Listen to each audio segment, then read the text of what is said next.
Tidak terima videonya tersebar tanpa izin, selebritas Inara Rusli mendatangi Barreskrim Polri. Inara melaporkan penyebaran rekaman CCTV di rumahnya atas dugaan pelanggaran Undang-Undang ITE.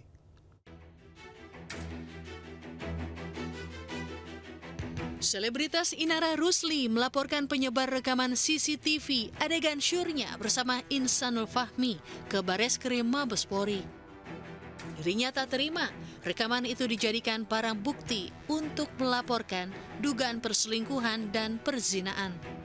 Dalam laporannya, Inara menjerat penyebar rekaman CCTV itu dengan pasal dugaan pelanggaran Undang-Undang ITE karena rekaman CCTV rumahnya diduga telah disebar tanpa izin.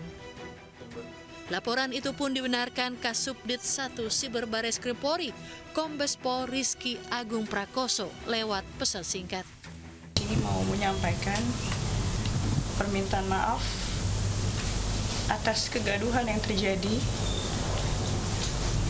dan untuk semua pihak, kalau ada yang masih percaya sama aku berterima kasih dan memohon doanya.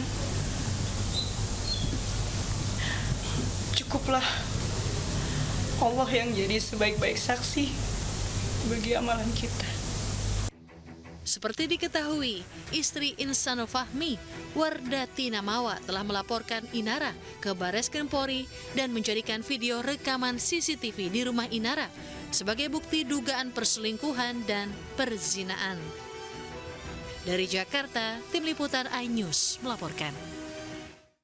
Dua pelaku pencurian motor bersenjata api yang beraksi di wilayah Depok, Jawa Barat akhirnya ditangkap polisi. Sementara itu ratusan pemotor digerebek polisi saat balap liar di Komplek Pemkab Boyolali, Jawa Tengah.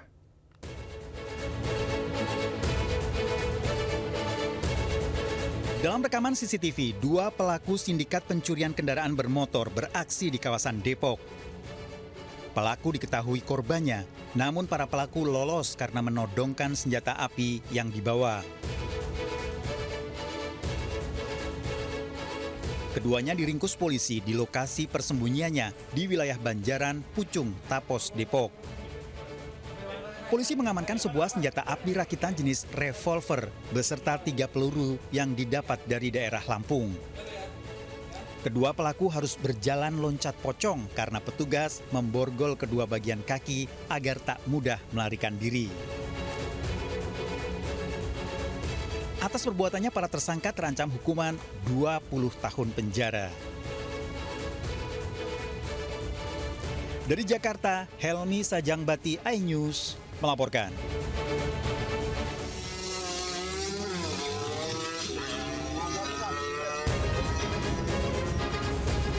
Balap liar dilakukan joki motor di jalan raya Komplek Pemkab Boyolali.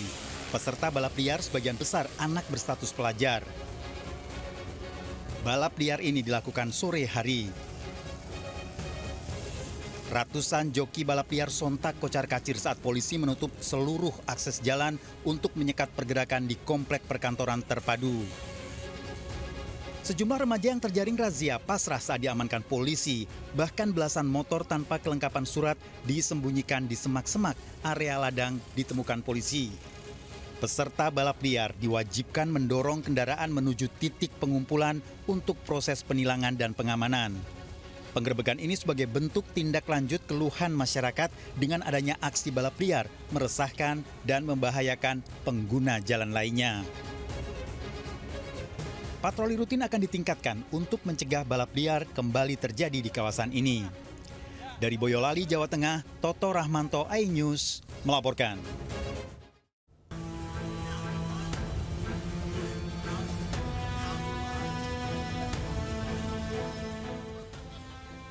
Seorang warga Amerika berinisial MD, 29 tahun, mengamuk dan menyerang Nikomang Sri Hartati Rahayu Ningsih, 47 tahun. Selanjutnya korban diselamatkan oleh petugas keamanan di lokasi, sementara warga menyerang balik pelaku. Korban merupakan pemilik alat berat di sebuah proyek di Jalan Pantai Suluban, Kuta Selatan, Badung. Akibat tindak kekerasan yang dilakukan pelaku MD, korban terluka. Yang mana selanjutnya WA tersebut memukul korban di bagian belakang sebelah kanan menggunakan kayu tumpul yang berakibat korban langsung terjatuh dan penglihatannya langsung kabur pada saat itu. Diduga, pelaku merasa terganggu dengan suara alat berat yang beroperasi di proyek tersebut dalam beberapa hari terakhir. Pasca viral, korban dan pelaku memutuskan untuk berdamai. Dari Denpasar, Bali, Indira Arya News melaporkan. Petugas gabungan menelusuri aliran sungai untuk mencari korban banjir bandang di Kabupaten Tapanuli Selatan, Sumatera Utara. Upaya evakuasi dan pencarian korban juga terus dilakukan di lokasi banjir bandang di Aceh.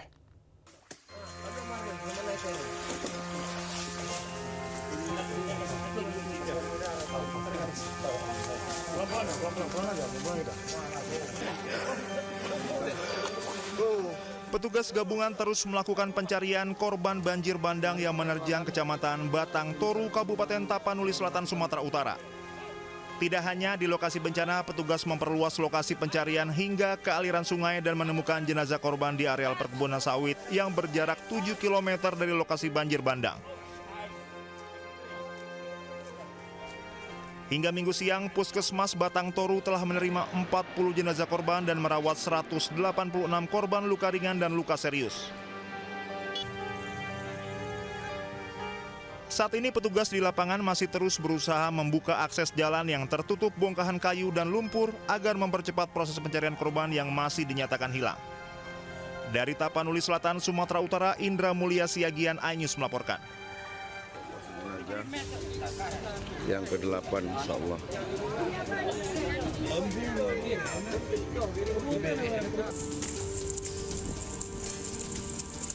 Kecamatan Ketambe, Kabupaten Aceh Tenggara termasuk wilayah yang cukup parah terdampak akibat banjir bandang. Banjir bandang yang menerjang Pondok Pesantren Badrul Ulum di Desa Lawe, Penanggalan, Kecamatan Ketambe, sebanyak 26 korban dilaporkan hilang, 10 orang ditemukan meninggal dunia, 10 orang selamat, sementara 6 lainnya masih dalam pencarian. BPBD dan tim SAR gabungan TNI Polri terus melakukan pendataan dan pencarian warga yang belum ditemukan. Pemerintah Kabupaten Aceh Tenggara terus berupaya menerjunkan petugas ke lokasi-lokasi yang sulit terjangkau akibat diterjang banjir bandang yang memutus akses jalan hingga membuat sejumlah warga terisolir. Hingga hari ini proses pencarian masih berlangsung, setiap korban yang ditemukan langsung dievakuasi ke rumah sakit terdekat. Dari Kabupaten Aceh Tenggara, Aceh, Medi Arjuna, iNews melaporkan. Badan Nasional Penanggulangan Bencana mengirimkan bantuan logistik ke lokasi terdampak banjir di Provinsi Aceh menggunakan helikopter. Bantuan dijatuhkan di lokasi yang masih terisolasi.